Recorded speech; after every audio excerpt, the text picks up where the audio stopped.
can see there. Hey guys, welcome back to my channel. So I'm sorry I've been gone for so long, you know, I think it's been almost a year, but I mean, between college and watching true crime videos, it's just been really hectic. But I'm back now. So with that being said, and like, you know, school starting, it's just around the corner for me. I'm sure it is for a lot of you guys. I wanted to give you guys some like tips and advice for going back to school. And this is kind of more aimed towards like first year starting college, but also I'm pretty sure like, you know, upperclassmen could potentially benefit from listening to this, so stay tuned. And I go to Agnes Scott College in case you hadn't seen my shirt yet. So let's see. First things first, I wanted to talk about scholarships. So scholarships obviously are a really good opportunity to basically get money to fund your education, you know, like if you could avoid taking out that extra loan or just have some money left over, you know, that's great.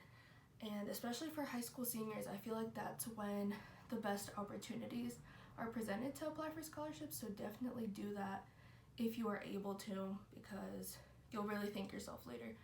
I know I tried to look for some when I was a senior in high school, but I just didn't really know where to look, so it was like by the time I found them, sometimes it was too late.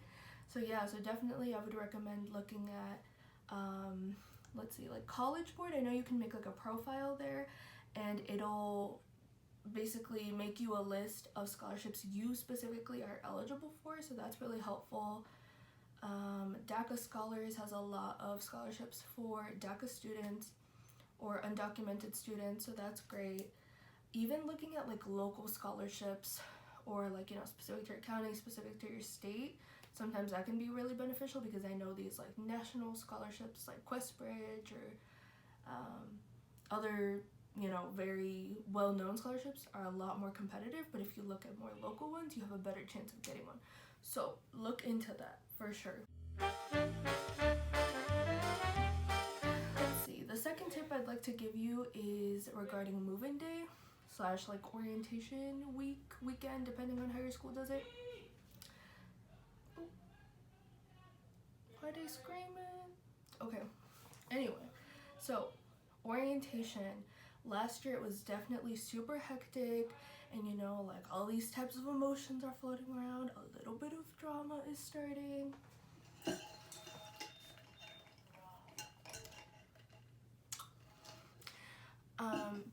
But other than that, you know, just moving in, like leaving your parents, like leaving back home. A lot of people came from like out of state, you know, that gets really stressful and emotional. And I'm actually going to be an orientation leader this year, so if you see me around, you know, for sure, if you feel like you're lost or like you just have somewhere in question, come up to me, I got you. For move-in day, make sure you have everything as neatly organized as you can, which I didn't really do. Like, I feel like I could have probably not gotten all types of random bags to put them in, like maybe cardboard boxes would have been a lot more convenient, but I know for this year, so we're good. But yeah, if you can have like cardboard boxes, maybe label them, you can just come back and, you know, it'll be easy to just like place your stuff around your room later on. But yeah, keep all your essentials that you know that you'll need like immediately that day or the next day, like outfits, makeup, hair stuff, underwear, all that type of stuff. Maybe have that in one box so you can just quickly reach it, and yeah, and then you won't be stressed out over that, because boy oh boy. Okay, so the next tip I want to give is regarding roommates. Anyway, so I don't know how your school does it, like how the roommate selection process goes, but mine is like was over the summer and that sort of thing. So just in regards to roommates, I would say make sure you ask them like as many questions as you want, you know, like this is someone you're going to be living with for the next year, you know, like you guys are sharing the space. You should make sure that you guys go to sleep around the same time. Make sure you really get along, like meet in person if you can, if possible.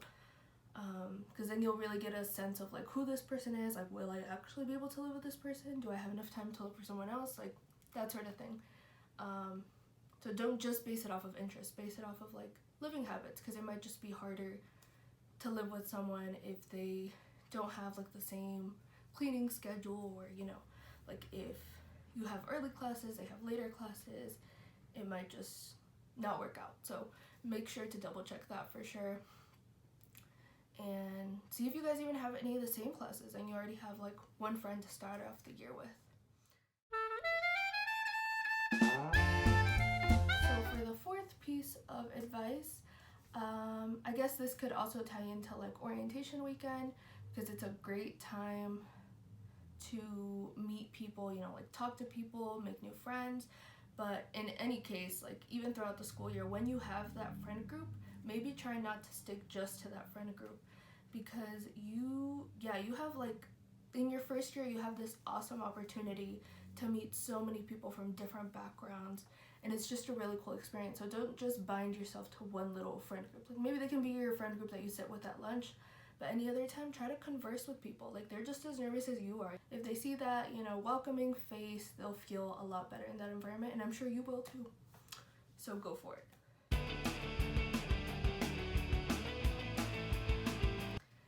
Tip number 5, I would say take advantage of the resources you have directly on campus and, elsewhere in the city, but directly on campus in regards to like tutoring or office hours, or even finding a mentor, like there's someone that can really help you navigate through college, especially if you're like a first generation student like me who didn't really know how to work through college. They can definitely offer some advice to you. And just tutoring with like classes, I know we have like a resource center on my campus that I literally lived in all of my first year for my STEM classes. Not just because I was struggling, but just because it was a great place to review with my friends, to make new friends that I didn't even know I had those classes with, because it was so early and I didn't even know my first name, to be honest. So yeah, definitely take advantage. And office hours as well, which are basically like meeting times that you can meet your professor in their office.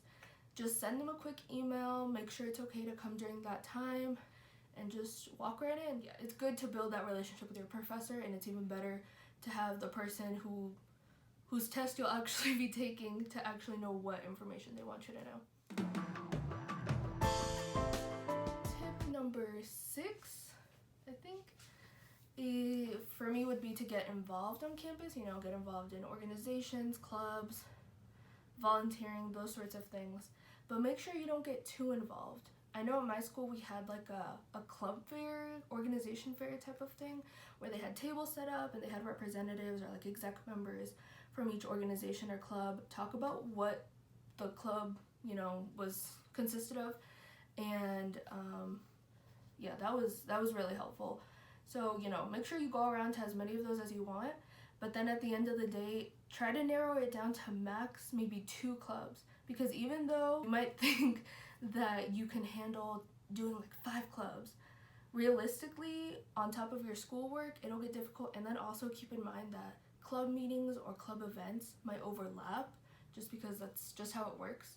So yeah, you don't want to overwhelm yourself with that. You want to have time to, do your schoolwork, go out and hang out with friends, do these clubs, you want to actually have time to be able to manage it all. So keep that in mind. I tried to, but it just, I don't know, got lost in my mind somewhere, but keep it in mind for sure. And I guess the last tip number 7, would be to plan for the summer, because it's never, oh, why am my voice cracking? It's never too early to plan for the summer, whether that be internships, volunteering, any other sorts of activities that you want to do. Even if you want to sleep in for a month, you could set that aside. And yeah, just have some sort of plan for the summer. You can even go to your advisors and ask if, your plan is good. But definitely the earlier you start looking for things, the better, just so you're not stressing out at the last minute, like I kind of was. I applied to several programs. I didn't get into the majority of the ones I wanted to. So what I ended up doing was volunteering at a clinic, which was awesome, but yeah, it was just like a very last minute thing and stress I could have avoided. So definitely, if you're able to make those plans early on, you'll be more set and not as stressed out for when the summer comes. That's all the advice I got for you. Anyway, thank you so much for watching my video. I hope these tips and advice and random little stories I had helped you guys out.